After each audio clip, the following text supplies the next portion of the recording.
I bought this broken PC on Facebook Marketplace for $700.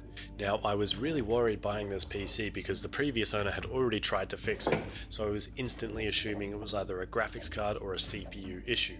But with any of the builds that I pick up, I always assume that the previous owner didn't do a good job diagnosing the issues, and to my surprise, I plugged in a brand new power supply, turned this PC on, and everything actually looked alright.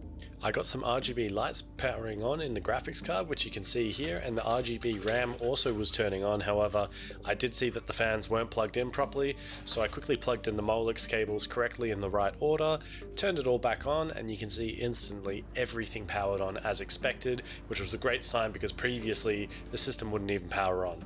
So I unplugged everything, and the next step was to actually wire in the graphics card correctly and put it in the back, not just in the front, which I was doing for simplicity. Now, this was actually quite a lucky flip because inside of this PC there was an RTX 3070, an i5-14400F, 512GB NVMe SSD, 32GB of RGB RAM, and overall the system didn't actually look too bad either. I actually quite like the look.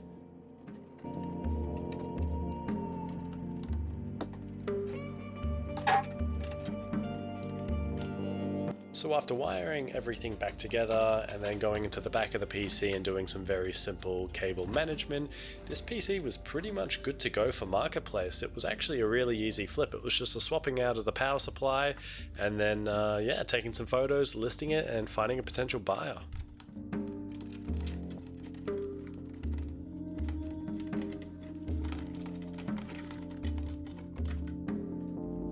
So this PC actually turned out really well. It was a very easy flip, and the broken part was just the power supply.